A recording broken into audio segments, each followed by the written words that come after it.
आप ये नहीं सोचना कि राम जी का जो त्रेता युग था तो उसमें टोटल ही मर्यादा थी, उसमें भी 1% कहीं ना कहीं लालच घुसा था।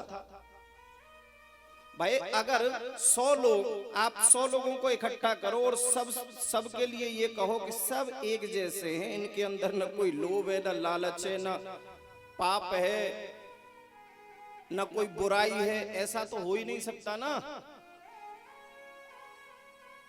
अगर देवता हैं कहीं तो वहां राक्षस भी तो हैं।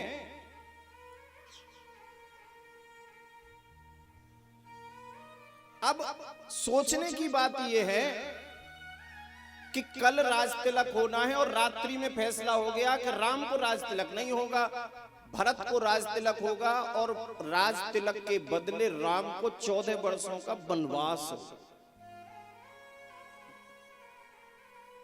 राम को 14 वर्षों का वनवास होगा। जो अयोध्यावासी 15 दिन से इतनी खुशियां मना रहे थे, इतना हर्षोल्लास पूरी अयोध्या में था, सोचो जब वो इस बात को सुनेंगे कि राम को 14 वर्ष का वनवास होना है, उनके मन पर क्या बीतेगी, उनके ऊपर क्या बीतेगी। लेकिन ऐसा हुआ। इसीलिए राम किस समय निकले? बोले अयोध्यावासी सुबह उठने नहीं चाहिए, उससे पहले मुझे जाना पड़ेगा।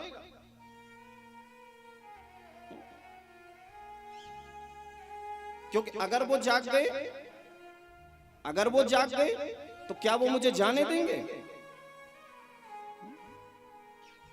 लेट जाएंगे धरती पर, जाने नहीं देंगे। लेकिन राम गए। आजकल का कोई बेटा होता है क्या, राम जो राजा बनने वाला है और उसका पिता ये कह दे कि तुमको बन जाना है? पिता ने कहा भी नहीं था, दशरथ ने कभी कहा नहीं था कि तुमको बन जाना है, कहा नहीं था। लेकिन पिता के वचन को पूरा करने के लिए, आप आश्चर्य करोगे कि पिता के वचन को पूरा करने के लिए तिलक के बदले, उस सिंहासन के बदले क्या ग्रहण किया? 14 वर्षों का वनवास लिया। वनवास कोई साधारण बात नहीं है, कहने में छोटा सा शब्द है, लेकिन वनवास के नियम आप सुनोगे तो आप कहोगे कि राम ने वनवास ले क्यों लिया?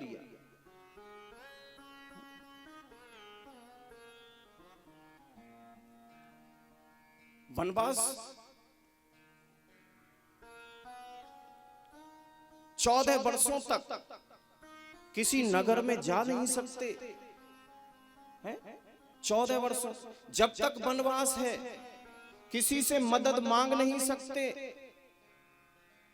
और केकई ने तो यहां तक कहा था कि कंदमूल फल खाने बस, कोई छोटा मोटा वनवास नहीं मांगा, भोजन भी नहीं कर सकते, कंद मूल फल खा के ही 14 वर्ष बिताना है। कोई खटिया नहीं थी सोने के लिए उनको, कोई बिस्तर नहीं लगा था, जमीन पे सोना है 14 वर्ष तक।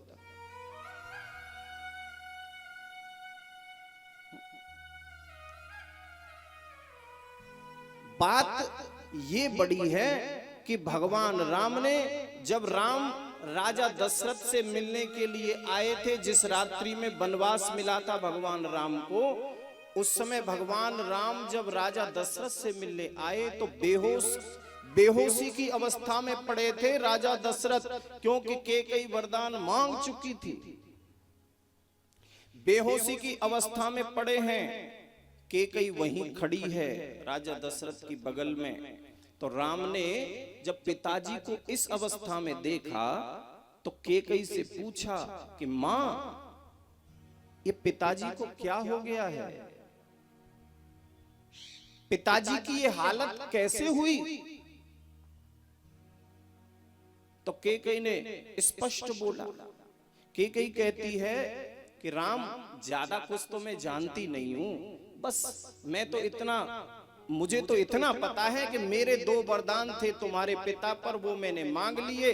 एक में मैंने अपने पुत्र भरत को राज तिलक मांग लिया, दूसरे में तुमको वनवास मांग लिया। बस इसी बात को सुन करके तुम्हारे पिताजी की ये हालत हो गई।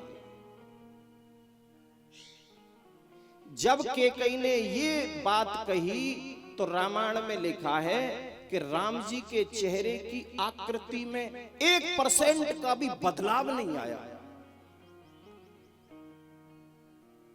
वनवास की बात सुनकर थोड़ा बहुत तो चेंज आता ना चेहरे में, मन में, लेकिन राम के चेहरे पर पहले भी मुस्कुराहट थी और वनवास की बात को सुनकर भी मुस्कुराहट थी। क्यों?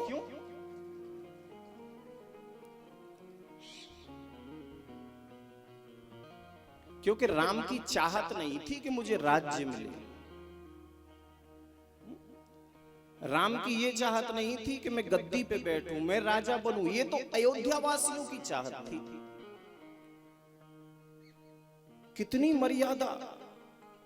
और इतनी बात सुनकर के राम ने इतना कहा माता केकई से कि मां, तुमने पिताजी से मेरे लिए वनवास मांगा और इतनी बात सुनकर के पिताजी की ये हालत हो गई। बोले हाँ राम। बोले ये तो कोई ज्यादा बड़ी बात नहीं है, ये इतनी महत्वपूर्ण बात नहीं है। राजा दशरथ ने एक बार भी नहीं कहा कि राम तुम बन जाओ। वो तो केकई को मना करते रहे आखिरी तक कि इस वरदान को तू बदल ले, कोई दूसरा वरदान मांग ले। मेरे राम अगर वन में चला गया तो मैं जिंदा नहीं रहूंगा, क्योंकि राजा दशरथ के प्राण तो राम हैं। अगर वो चले गए तो प्राण भी चले गए। लेकिन केकई मानी नहीं। और इतनी बात सुनकर के राम ने फिर किसी से पूछा भी नहीं, सीधे बन जाने की तैयारी करी। आज का कोई बेटा ऐसा कर सकता है क्या? है? नहीं।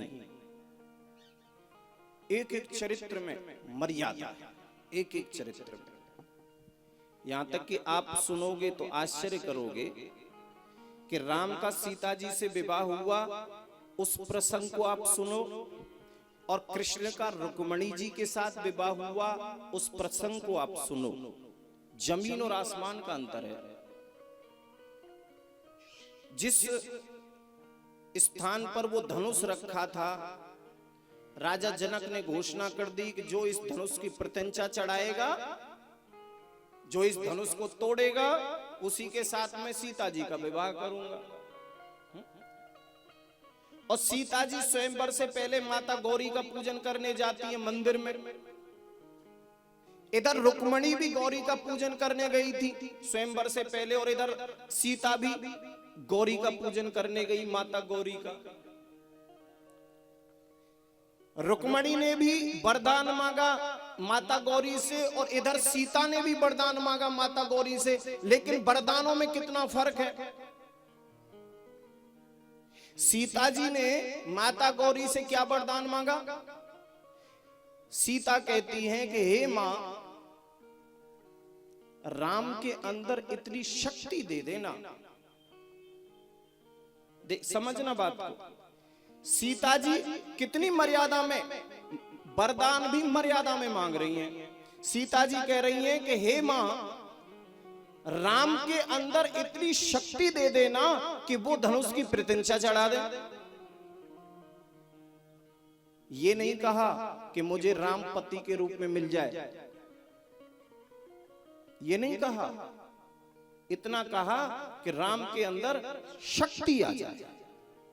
और इधर रुक्मणी आती है गौरी का पूजन करने स्वयंवर से पहले, तो वो भी मां गौरी से वरदान मांगती हैं। लेकिन रुक्मणी ने क्या मांगा कि हे मां गौरी, अगर मेरा विवाह कृष्ण के साथ न हुआ तो मैं अभी आपके सामने अपने प्राणों को त्याग दूं। इधर कोई मर्यादा नहीं है, इधर 1% मर्यादा नहीं।